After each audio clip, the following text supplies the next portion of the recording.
वसई विरार महापालिकेच्या प्रभाग नंबर 24, 23, 26 च्या भारतीय जनता पक्ष शिवसेनेचे उमेदवार सन्मान्य अतुल पाटील जी, श्रीमती स्मिता डिकोस्टा मैडम, श्रीमती भावना गोवारी, श्री सिद्धेश तावड़े, श्रीमती चारुशीला घरत, एडवोकेट साधना धुरी, श्री मैथ्यू कोलासो, श्री उत्तम कुमार, श्री प्रदीप पवार, श्री महेश सरवणकर, श्रीमती अपर्णा पाटील, श्रीमती निमी दोशी या सगळ्या जणांच्या प्रचाराच्या निमित्ताने माझ्याबरोबर उपस्थित असलेल्या या भागाच्या लोकप्रिय अशा आमदार, विधिमंडळातल्या माझ्या सहकारी सौ आमदार पंडित मॅडम, सन्मान्य आमचे निलेश तेंडुलकरजी, सन्मान्य विजेंद्र कुमारजी, सन्मान्य भूषण कुडळकरजी, भूपेश कुडळकरजी, उपस्थित असलेले भारतीय जनता पक्ष शिवसेनेचे सगळे प्रमुख मान्यवर पदाधिकारी, उपस्थित असलेले सर्व बंधू भगिनींनो आणि सर्व तरुण मित्रांनो, प्रभाग क्रमांक 24, 23 आणि 26 च्या प्रचाराच्या निमित्ताने आज इथे आवर्जून मी उपस्थित आहे. माझ्या अगोदर आमच्या पंडितताई बोलल्या आणि त्यांनी असंख्य महत्वाच्या विषयावर प्रकाश टाकलेला आहे. आमच्या कुडळकरजी पण बोलले आणि काही मुद्दे इथे मांडलेले आहेत. मी आज जे आपल्या समोर इथे आलो आहे ते आपण सर्व जणांनी येणाऱ्या 15 तारखेला त्या वसई विरार महापालिकेच्या मुख्य खुर्चीवर आणि तुमच्या ह्या सगळ्या प्रभागाचे नगरसेवक म्हणून आय लव्ह महादेवाच्याच विचाराचे नगरसेवक तुम्ही बसवावेत हे सांगण्यासाठी आलेला आहे. ही निवडणूक, ये चुनाव, ये हमारे सबके लिए बहुत महत्वपूर्ण है. आने वाले 15 तारीख को एक हिंदू बन के अगर आप जागरूक होकर अगर वोटिंग करेंगे नहीं तो ये आपका जो प्रभाग है फिर आने वाले दिनों में कल अगर इधर दफन भूमि अगर इधर देखने को आपको मिली तो फिर हमको कहना नहीं कि हमारी गलती है.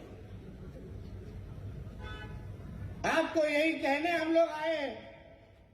तुम्हाला हे समजवण्यासाठी आम्ही आलेलो आहे की ही निवडणूक ही हिंदू समाजासाठी, हिंदू समाजाची ताकद दाखवण्यासाठी ही अत्यंत महत्वाची निवडणूक आहे. जे काही दादागिरी करणारे लोक आहेत, हप्ते वसुली करणारे लोक आहेत, त्यांच्याकडून तुम्हाला घाबरण्याची गरज नाही. ते का त्या शाळेमध्ये पीएचडी केलेले लोकांपैकी हम लोग आहोत. इसका आप लोग चिंता करो मत. कुछ होने नहीं वाला है कि हमारे पंडित बहन के पीछे नितेश राणे नाम का एक भाई खड़ा है, उसके बारे में सोच के आप आगे बढ़ो.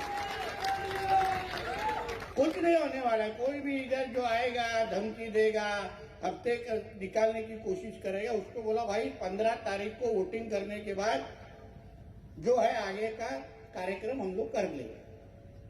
आज कैसा आया हूं आपके लिए, आपको मिलने, वैसा 15 तारीख के बाद अगर किसी ने भी यहां हमारे इस हिंदू समाज के लोगों के साथ कुछ भी मस्ती की तो 16 तारीख में को या पटाखे फोड़ने में खुद आऊंगा. ये भी इधर कह के जा रहा हूं, खुद आऊंगा. और फिर आमच्या समोर या सगळ्या गोष्टी काही चालत नाही. थोड्या मराठी हिंदी का बोलतो जरा त्यांना समजलं पाहिजे ना, मेसेज गेला पाहिजे. नाही तर काय होणार, काय जरा मराठीत बोलून गेला, मला काय कळलंच नाही म्हणून गैरसमज नको ना. कळलं पाहिजे. सांगेन, जे जे काही प्रकार तुमच्या या प्रभागामध्ये सुरू आहेत, या भागामध्ये सुरू आहेत, तुम्ही 1 वर्ष अगोदर आमच्या पंडितताईंना नेतृत्व इथे दिल्यानंतर बघा त्या किती बदल करत चाललेला आहे. तिथे विकास काय असतो, घराघरापर्यंत विकास कसा पोचतो, हे आमच्या पंडितताईच्या रूपाने आमदार कसा असतो हे तुम्हाला त्यांनी दाखवून दिलेलं आहे. तुमचा फक्त आशीर्वाद माझ्या या सगळ्या उमेदवारांच्या मागे मला हवा आहे. तुम्ही फक्त 15 तारखेला आशीर्वाद ठेवा. 16 तारखेच्या नंतर इथे पूर्ण परिसराच्या कायापालट करण्याची जबाबदारी हे आमची असेल, हा विश्वास तुम्हाला मी या निमित्ताने मी देऊन जातो. यहाँ का प्रत्येक प्रश्न छुड़ाने की जिम्मेदारी हमारी होगी. आपको सिर्फ इतना ध्यान में रखना है कि यहाँ कोई भी आई लव मोहम्मद वाला चुन के नहीं आना चाहिए, कोई भी चुन के नहीं आना चाहिए. फिर यहाँ से दफन भूमि तक ये लोग रुकेंगे नहीं. यहाँ पे लैंड जिहाद के नाम पे, लव जिहाद के नाम पे यहाँ का हिंदू समाज को यहाँ से खत्म कैसे करना है, इस तरीके का षड्यंत्र इन लोग का शुरू हो जाएगा. जहां जहां भी ये जिहादी चुन के जाते हैं वो यही करते, बाकी कुछ करते नहीं. उनको लगता है ये वसई विरार उनके अब्बा के पाकिस्तान में बैठे हुए अब्बा का है, जो कुछ भी करेंगे हम इधर सहन करेंगे. उनको मालूम नहीं ये देवा भाऊ का महाराष्ट्र है, यहाँ कुछ भी चलेगा नहीं. यहाँ हमारे योगी जी का भी इधर को फोटो देखा, अभी योगी जी का फोटो इधर आएगा तो मतलब बुलडोजर इधर चलेगा. बुलडोजर चला, अभी ऑयलिंग करने के लिए भेजा. एक बार 15 तारीख हो जाने दो. जहां जहां भी हमारे गलत जगहों पे, रिजर्वेशन प्लॉट पे जहां भी इलीगल कंस्ट्रक्शन किया है, वहां सब जगह देवा भाऊ का बुलडोजर चलेगा. ये सब देके तो आपको यहाँ से जा रहा हूं, सब देके यहाँ पे जा रहा हूं. किसी को छोड़ेंगे नहीं. हमको ये भाग का विकास करना है. हमको अन्य शहरों के जैसे हमारे ये 24, 23 और 26 प्रभाग का भी विकास करना है. इतने साल से आप उन लोग के ऊपर विश्वास डालते आए हो, विकास तो हम लोगों ने करीब से भी देखा नहीं. सब जगह इलीगल कंस्ट्रक्शन करना है, सब जगह हफ्ते लेना है. तो इसी के लिए इनको वसई विरार महापालिका चाहिए.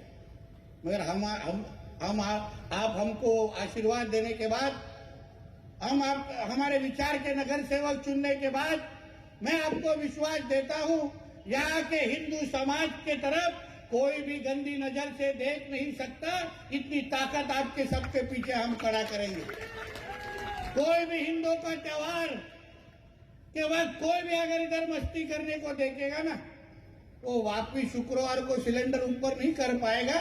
इतनी गारंटी देके जाता, इतनी गारंटी देके जाता. बहुत यहाँ पूरे एरिया में पंडित ताई और आजू बाजू के लोग बोल रहे, बहुत बांग्लादेशी रोहिंग्या लाके इधर रखा है. उनको लगता है कि उनको बचाने वाले इधर कोई रहेंगे. आज 12 तारीख है, सिर्फ 3 दिन बाकी है, सिर्फ 3 दिन. 3 दिन में बैग भर के रख देना, सब कुछ सामान पैक करके रख देना. 16 तारीख को एक को वसई विरार में रखेंगे नहीं, ये शब्द आपको देके जाता हूं. क्योंकि ये बांग्लादेश रोहिंग्या लेके आके आपके हक का पानी, बिजली, मीटर ये सब लेके इनके माध्यम से वोट जिहाद करने का इन लोग का बहुत बड़ा षड्यंत्र है. तो इसीलिए ये सब चीज को अगर हमको रोकना होगा तो हमको हमारे आमदार पंडित ताई के पीछे बड़ी ताकत खड़ी करना, ये आप सभी की जिम्मेदारी है. देखिए, आपने विधायक चुन के दिया और विधायक चुनने के बाद इतनी बड़ी ताकत आपके सामने खड़ी होगी. आपने खुद में अनुभव लिया है. आपने ये राहून दे रे बाबा, को काय नाही करणार, काय करणार.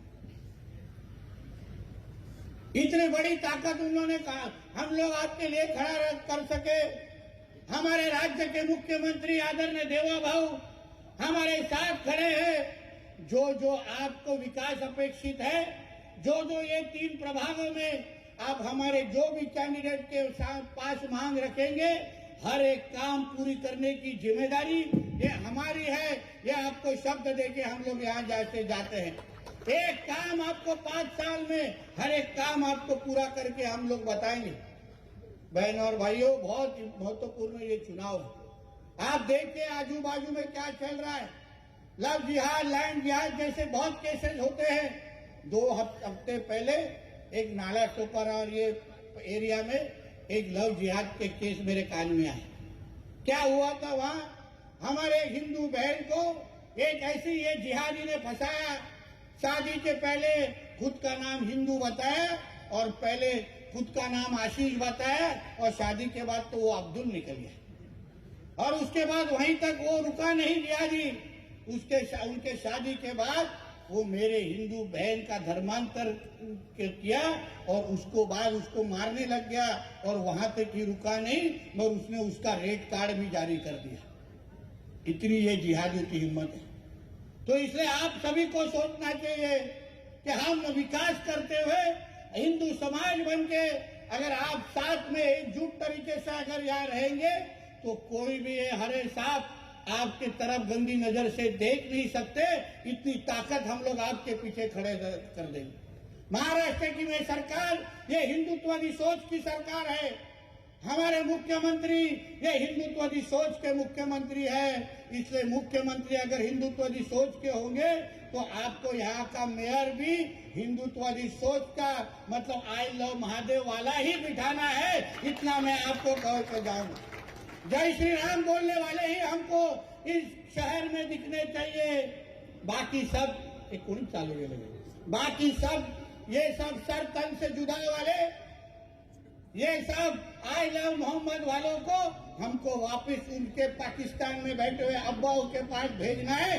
इधर से उनको साफ कर देना है। और इसलिए ये सारी चीजें हिंदू समाज बनके आपको एकजुट रहना पड़ेगा। हमारे शिवसेना भाजपा के सभी नेताओं, हमारे सभी जो प्रत्याशी है, कैंडिडेट है, उनके साथ अगर आप खड़े रहेंगे तो हम आपको विश्वास देंगे कि 16 तारीख के बाद आपका विकास और आपकी सुरक्षा की पूरी जिम्मेदारी ये मेरी और हमारे आमदार पंडित मैडम की होगी, दीदी की होगी। इतना विश्वास मैं आपको यहाँ के देके जाऊंगा।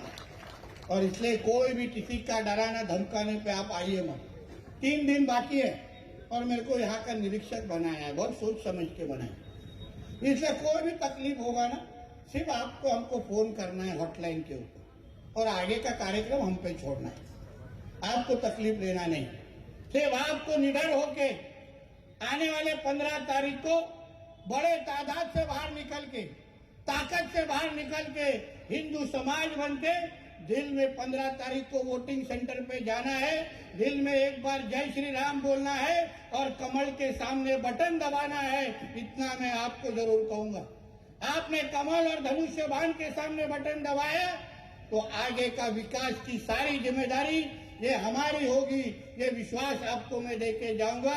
इसलिए फिर एक बार आप सभी को मैं ये वक्त पे विनंती करूंगा, तुम्हाला सगळ्यांना विनंती करेन की येणाऱ्या 15 तारखेला मोठ्या ताकदीने एकत्र येऊन या भागातला हिंदू समाज काय करू शकतो, तुम्ही ताकदीने एकदा आवाज दिला, या सगळ्या माझ्या उमेदवारांच्या मागे ताकद उभी केली तर इथे कोणीही कब्रस्तान काय, इथे कुठल्या मुल्ला मौलवीला पण वळवळ करायला देणार नाही। हा शब्द तुम्हाला मी देऊन जातो। आमच्या तिथे तुम्हाला दफनभूमी करायची, आम्ही जाऊ का मस्जिदीच्या बाजूला लाकडं जाळण्यासाठी? आम्हालाही मस्ती करायला येते, आम्हालाही सगळ्या गोष्टी आहेत। आणि म्हणून या सगळ्या गोष्टी बंद करायच्या असतील तर आपल्याला हिंदुत्ववादी विचाराच्या लोकप्रतिनिधींना इथे निवडून द्यायला पाहिजे। आम्हाला काय इथे हिंदू मुसलमान करायचं नाहीये, पण तुम्हाला अगर हिंदूंना डिवचायचं असेल, हिंदूंच्या वस्तीमध्ये अगर इथे दफनभूमी आणायची असेल तर मग आम्हालाही जसा तसं उत्तर द्यायला चांगल्या पद्धतीने येतं। आम्ही पण बाळासाहेबांचे ओरिजिनल शिवसैनिक आहोत आणि आमचे हिंदू हृदय सम्राट बाळासाहेब ठाकरे म्हणायचे, अंगावर आले तर शिंगावर घ्या, ते मानणाऱ्यापैकी आम्ही सगळेजण आहोत, लक्षात घ्या। आणि म्हणून या निमित्ताने तुम्हाला प्रत्येकाला मी विनंती करणार आहे, कुठल्याही मनामध्ये भीती न राखता ज्या ताकदीने तुम्ही आमच्या पंडितताईंच्या मागे उभे राहिलात त्या ताकदीने माझे हे जेवढे उमेदवार ज्यांची नावं तुम्हाला देऊन इथे नावं वाचून दाखवली आहेत ते सगळे तुमच्या समोर येतील, तुम्हाला विनंती करतील. तुम्ही त्यांच्याकडे बघून एक लक्षात घ्या, ते कमळला आणि धनुष्यबाणला मतदान करणं म्हणजे आयलं महादेवला मतदान करणं असं समजून तिथे समोर बटन दाबा. तुम्ही हिंदू समाज म्हणून तुमची ताकद उभी करा. एकदा तुम्ही तुमची ताकद इथे उभी केली तर तुमच्याकडे कोणी वाकड्या नजरेने बघणार नाही. एक लक्षात घ्या, महापालिकेमध्ये आपली सत्ता असणं अत्यंत गरजेचं आहे. कारण का तिथे सगळ्या ह्या लोकांना परवानग्या मिळतात. हे जे काय ह्यांना रिझर्वेशन बदलायचे असतील, ह्यांना इथे दफनभूमी आणायची असेल, तुम्हाला प्लेग्राऊंडवर हे लोकांना इमारती बांधायच्या असतील तर हे सगळ्या परवानग्या ह्यांना महापालिकेच्याच माध्यमातून भेटतात, वॉर्डच्याच माध्यमातून भेटतात. तुम्ही आपल्या विचाराचा नगरसेवक तिथे बसवला तर तुम्हाला फक्त त्याला तिथे तक्रार द्यायची. हे सगळे ते सगळे कुणालाही इथे मस्ती करायला देणार नाही. आणि म्हणून तुम्ही अनुभव घेतलाय वर्षानुवर्ष. हे जे काय पिवळ्या रंगाचे तुमच्या समोर येतात, मोठी मोठी भाषणं करतात, धमक्या तुम्हाला देतात, त्यांचा अनुभव तुम्ही घेतलेला आहे. आता तुम्ही पिवळ्याला बाजूला सोडून भगवाचा अनुभव घेऊन बघा. मी तुम्हाला विश्वास देतो, तुम्हाला कुठेही तुम्ही नाराज होणार नाही, हा विश्वास तुम्हाला मी आजच्या निमित्ताने देणार आहे. म्हणून ह्या सगळ्या गोष्टी तुम्हाला सांगाव्यात, तुमच्याशी हितगुज करावं, संवाद साधावं आणि सर्वात महत्वाचं म्हणजे तुम्हाला विश्वास द्यावं की तुम्ही एकटे नाही आहात. सरकार म्हणून, महाराष्ट्र सरकार म्हणून आम्ही सगळेचे सगळे तुमच्या मागे ताकदीने उभे आहेत. एक लक्षात घ्या, आमच्याकडे आमदार आहेत, खासदार आहेत, मंत्री म्हणून आम्ही एकत्र आहोत. मुख्यमंत्री आमच्या विचाराचा आहे, प्रधानमंत्री आमच्या विचाराचा आहे आणि समोरचं दुकान खाली आहे, काहीच नाही, काहीच करू शकत नाही. एक एक एक एक एक एक एक एक पालापाचोळा होत चाललेला आहे आणि म्हणून आता धमकीवर उतरलेले आहे. आणि म्हणून तुम्हाला एवढंच सांगतो की